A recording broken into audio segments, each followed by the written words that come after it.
చెప్పండి.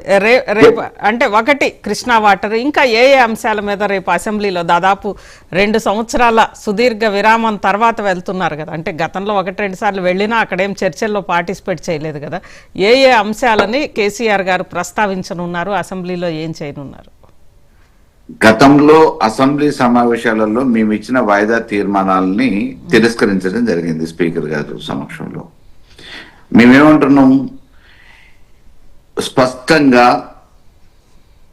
ఈరోజు తెలంగాణలో జరుగుతున్న వాళ్ళు ఇచ్చిన హామీల వైఫల్యాలు కానివ్వండి, తెలంగాణ ప్రభుత్వం చేస్తున్న పనితీరు మీద కానివ్వండి, అది వైద్య రంగం కానీ, విద్యారంగం కానీ, నీటి రంగం కానీ, నిర్మాణ రంగం కానీ, ఏ రంగాలైతే నిర్వీర్యం కాబడ్డాయో వీటిని కాపాడుకోవాల్సిన బాధ్యత ఉంది. కాబట్టి తెలంగాణ ప్రభుత్వం ఎక్కడ కూడా వెనకడుగు వేయకుండా ఏదో తూతు మంత్రంగా చేతులు దులుపుకునే ప్రయత్నం, అసెంబ్లీ సమావేశాలు పెట్టినామంటే పెట్టినాము, మేము ప్రతిపక్షాల గొంతు నొక్కేసినాం అనేది కాకుండా స్పష్టంగా ప్రజలకు తెలియజేసే విధంగా ఒక వేదిక, ప్రజా పక్షాన ఒక వేదిక అసెంబ్లీ. కాబట్టి ఈ రోజు అన్ని రంగాల మీద, నీటి రంగం మీద ఏ రకంగా చర్చ చేపట్టారో వైద్య రంగం మీద చేపట్టాలి, విద్యారంగం మీద చేపట్టాలి, నిర్మాణ రంగం మీద చేపట్టాలి, మూసి బాధితుల మీద చేపట్టాలా, హైదరాబాద్ జరుగుతున్న ఇబ్బందుల గురించి చేపట్టాలి, వీటన్నిటి మీద కూడా చర్చ ఈ రోజు స్పష్టంగా చేయాల్సిన అవసరం ఉంది. దీనికి సమయాన్ని కేటాయించమని చెప్పేసి మేము ప్రభుత్వాన్ని కూడా కోరుతున్నాం. తప్పకుండా మేము ఇచ్చిన వాయిదా తీర్మానాలు కూడా అంగీకరించాలి, మేము ప్రవేశపెట్టిన తీర్మానాల మీద కూడా చర్చ చేపట్టాలి. రైట్. సాయి కుమార్ గారు చెప్పండి, రేపు బిఆర్ఎస్ ప్రవేశపెట్టే తీర్మానాల మీద చర్చ చేపట్టే ఒక పరిస్థితి కాంగ్రెస్ కి ఉందా, అధికార కాంగ్రెస్ కి? మేడం ఏమంటారంటే, బిఆర్ఎస్ పార్టీ సంబంధించిన ప్రతిపక్ష నాయకులు కల్వకుంట్ల చంద్రశేఖరరావు గారు రేపు అసెంబ్లీకి వచ్చిన తర్వాత గత 2 సంవత్సరాలుగా ఆయన మాట్లాడిన ఏ ఒక్కరైనా మాట్లాడతారా లేదా, ఉండి ఒక అర్ధగంట కాలక్షేపం వచ్చి పోతారా తెలియదు. అదేవిధంగా బీఆర్ఎస్ పార్టీలో ఉన్న ఒట్టి కేవలం హరీష్ రావు, కేటీఆర్ తప్ప ఇంక ఎమ్మెల్యే వాళ్ళు మాట్లాడివారు. అక్కడ కూడా వాళ్ళ అజమాయిషీ ఉంటుంది, అది వాళ్ళ అక్కడ ఉంటుందా. కేవలం ఏ విషయమైనా కూడా మాట్లాడేవారండి హరీష్ రావు, కేటీఆర్ మాట్లాడు, ఏ ఎమ్మెల్యే వాళ్ళు మాట్లాడినారు.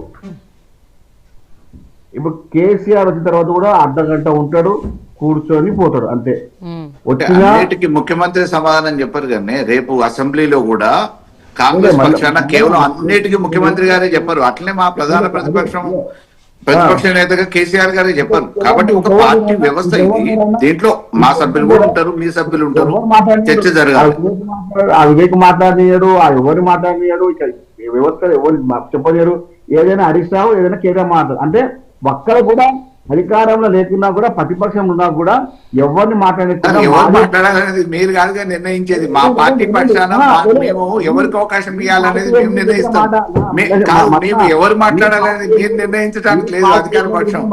అదే మాదేముంటది, మా అమ్మ మాట్లాడుతారా, కేసీఆర్ గారు హాఫ్ అన్ అవర్ మాట్లాడతారా, 1 అవర్ మాట్లాడతారా అనే అనుమానాలు మీకు ఉన్నాయి కదా. అదే రకంగా ఒక శాసనసభ పక్ష నేతగా ఆయన మాట్లాడడంతో పాటు ప్రతిపక్షంగా మా ప్రాతినిధ్యం ఉంటది, మా సభ్యులు మాట్లాడుతూనే ఉంటారు. మా సభ్యులు ఎవరు మాట్లాడాలనేది మేము నిర్ణయించుకుంటాం. 1 మినిట్ మల్లయ్య గారు, సాయి కుమార్ గారిని మాట్లాడినివ్వండి, మళ్ళీ మీ దగ్గరకు వస్తాను. మేడం గారు ఏమంటున్నారంటే, కేసీఆర్ గారు ప్రతిపక్ష నాయకుడిగా రేపు వచ్చిన తర్వాత ఆయన ఎంతసేపు ఉంటారు అనేది అది ఆయనకే తెలుసు, ఇంకే పదవి తెలియదు.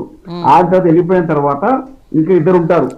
వెళ్ళిపోవడానికి కాదు కదా వచ్చేది, మొత్తం నిలదీయడానికే, గవర్నమెంట్ నిలదీయడానికి. కొత్త కదా, 2 ఏళ్లు చూశాను ఇక చూడను అని కదా చెప్తుంది.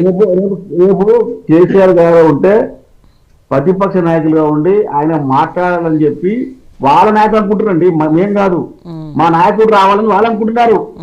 ఏమని, వస్తే చాలు, కూర్చుంటే చాలు, వస్తే మాట్లాడాలనుకుంటారు. కానీ ఆయన వచ్చినా మాట్లాడినా కూడా తెలంగాణ ప్రజలు వారిని స్పష్టంగా ఆయన మాటలను కూడా వినే యొక్క వ్యవస్థ తెలంగాణ ప్రజలకు లేదు. ఎందుకంటే ఆయన విస్మరించారు. ఆయన ఎక్కడ ఆయన మర్చిపోతారని చెప్పి కావాలని వచ్చి నేను రేపు వస్తున్నాను అంటున్నారు. అంతే. ఏంటంటే అక్కడ అంటే 2 సంవత్సరాలు ఏం చేసిందండి మీరు?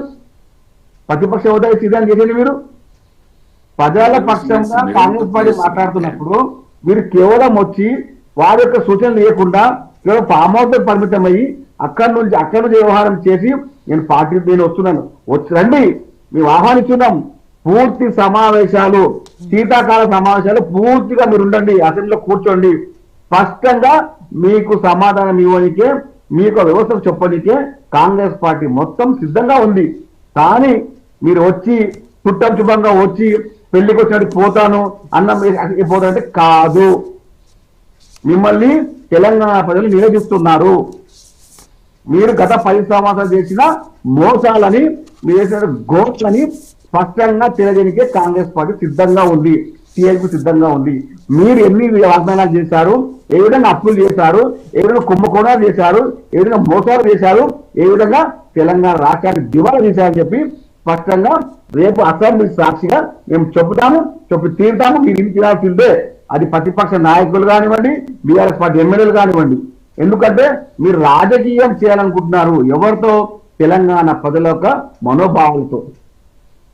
ఎన్ని ఇబ్బందులు పెట్టినా, ఎన్ని ఎన్ని ఎన్ని అగత్యాలు చేసినా తెలంగాణ ప్రజలు మిమ్మల్ని 10 సంవత్సరాలు మోసి వేసేసినారు. కాబట్టి ఈ ప్రజాపాలన వాళ్ళు హాయిగా ఉన్నారు. ప్రతిపక్ష నాయకులు మీరు రండి, వచ్చి కూర్చోండి, తెలుసుకోండి. మేము 2 సంవత్సరాలు చేసిన అభివృద్ధి పనులని చూసి ఆనందించండి. రైట్.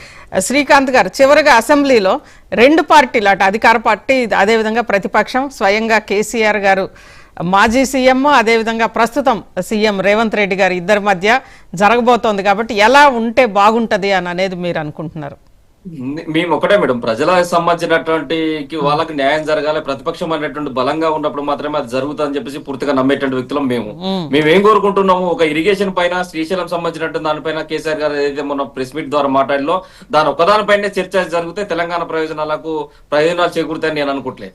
కాంగ్రెస్ పార్టీ 2 సంవత్సరాల అధికారంలోకి వచ్చిన తర్వాత ప్రజాపాలన ద్వారా ఇలా పండుగ వాతావరణాన్ని సృష్టించడం అని చెప్పేసి ఈ రోజు మొన్న కార్యక్రమాలు చేసిండ్రు. మొన్న గ్లోబల్ సమ్మిట్ సంబంధించినటువంటి మీటింగ్ పెట్టిండ్రు.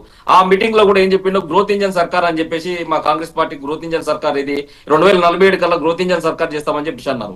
ఇలా ప్రజల కొనుగోలు శక్తిని హరించి మీరు గ్రోత్ ఇంజన్ సర్కార్ చేస్తారా? ఇలా ప్రజలకు సమాధానం చెప్పాల్సిన అవసరం ఉంది. రెక్కాడితే కానీ డొక్కాడినటువంటి ఆటో కార్మికులకు కూడా మీరు ఏం చెప్పిళ్ళు, అభయస్థం ద్వారా 12,000 రూపాయలు ఇస్తామని చెప్పేసి అన్నారు కదా. మరి ఆ కుటుంబాలు ఇలా 100 మంది ఆత్మహత్యలు చేసుకున్నారు. వాళ్ళ పరిస్థితి ఏందని చెప్పేసి అంటున్నాం. మున్సిపాల్ సంబంధించినటువంటి ఎంప్లాయీస్ లో ఉండబడేటువంటి అవుట్ సోర్సింగ్ ఎంప్లాయీలకు సుమారు 8 నెలల నుంచి జీతాలు లేనటువంటి పరిస్థితి.